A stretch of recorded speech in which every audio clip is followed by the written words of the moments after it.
इमाम जाफर सादिक कौन है पता है? अब जरा वो भी सुन लें। इमाम जाफर सादिक कौन है पता है? ये इमाम आजम के भी इमाम है। इमाम आजम जिसकी जूतियां सीधी करते हैं वो इमाम जाफर सादिक। अगर आप बुरा नहीं माने, इसलिए कि बात ये सच्ची है। आप कहेंगे हमारे इमाम को जूतियां सीधी करवा दी। हाँ, अहले बैत की अहले सुन्नत ऐसे ही ताजीम करती है, और ये तौहीन नहीं है उनकी जूतियां सीधी करना।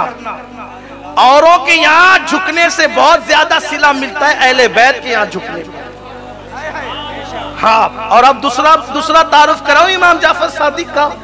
दूसरा तारुफ ये है कि वो बहलूल दाना जो 2-2 दिरहमों में जन्नत बेचा करता था, वो मजजूब, वो भी जूतियां सीधी करते इमाम जाफर सादिक की।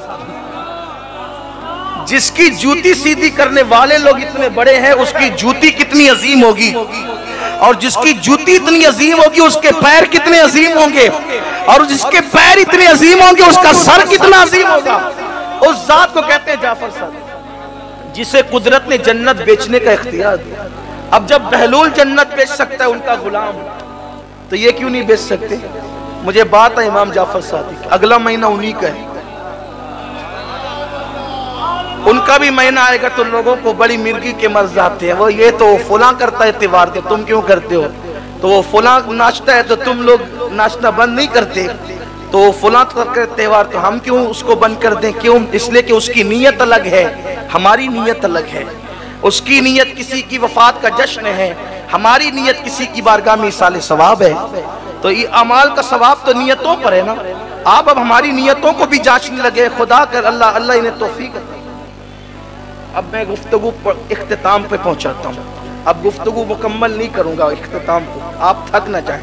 मुझसे कहा जा रहा है कि वक्त है बोलें, लेकिन मेरी आदत ये है इससे पहले कि लोग थक जाएं हम अपनी गुफ्तगू मुकम्मल कर लें। लेकिन आप तवज्जो करें, 2-3 बात पढ़ता हूँ, बात मुकम्मल करता हूँ, ध्यान दें। इमाम जाफर सादिक जिसको अल्लाह ने जन्नत बेचने का इख्तियार दिया। एक मर्तबा इमाम जाफर सादिक के पास उनका एक पड़ोसी आया और कहने लगा, हजरत मुझे घर बेचना है, मैं घर बेचना चाहता हूँ। फरमाया ठीक है, हमें बेच दो। हजरत कीमत? फरमाया कि यहाँ अगर तुम ये घर मुझे बेच दोगे तो इसके बदले में मैं तुम्हें जन्नत में घर दूंगा। ये मालिक जन्नत की औलाद के लहजे हैं, हम तुम्हें जन्नत में घर दे देंगे। कहा हजरत, लेकिन उस दौर के लोग भी कितने सच्चे सुच्चे थे, अकीदे के अच्छे थे। उन्होंने कहा हजरत दस्तावेज तो तैयार करनी होगी ना, तो आप हमें लिख के दे दें, घर आपका हम लिख के देते, जन्नत हमारी आप लिख के दें। इमाम जाफर सादिक ने लिख दिया, हमने इससे घर लिया, उसके बदले में जन्नत दी। और हज के अय्याम आए, इमाम जाफर सादिक चले गए हज के लिए। कहाँ गए? हज के लिए। खुदा का करना वो हज के लिए गए, इधर इसकी तबीयत खराब हो गई। जिसने जन्नत खरीदा था मकान देकर, उसने वसीयत की मेरा इंतकाल हो जाए तो ये चिट्ठी इमाम के हाथ की लिखी मेरे कफन में रख देना, इसलिए कि दस्तावेज है जन्नत की, साथ में ले जाना होगा दिखाने के लिए, तो फिर जन्नत मिलेगी उसी पर। अब हुआ इंतकाल, घर वालों ने रख दिया कफन में रख दिया। इमाम जाफर सादिक हज करके वापस आए। जब हज करके वापस आए तो उसके जो वारिस थे उनकी नीयत खराब हो गई, वो सब के सब चले आए इमाम के पास। कहने लगे, वाह साहब आपने तो हमारा घर ले लिया, हमारे घर पे कब्जा कर लिया। इमाम ने फरमाया, हमने कब्जा नहीं किया, हमने खरीदा है उसूल के मुताबिक। कहा कितने में खरीदा? कहा पूछो। कहा उसका तो इंतकाल हो गया, हम उसके वारिस है। कहा देखो, हमने उसको जन्नत में महल दिया था और यहाँ का घर खरीदा था। तो कहा वो दस्तावेज लिख कर दी थी। कहा लो साहब, ये भी कोई सौदे होते हैं? जन्नत में महल दे दिया और यहाँ का घर ले लिया, आपने ले लिया हमारा घर। फरमाया इमाम जाफर सादिक ने, सौदा तुमसे नहीं किया था, सौदा जिससे किया था अब जाकर उससे पूछो कि मैं सौदे में सच्चा हूं कि नहीं। कहा लो साहब, ये भी कोई बात हुई? वो तो मर के कब्र में चला गया, हम उससे क्या पूछने जाए। फरमाया जाओ तो सही, जाओ तो सही।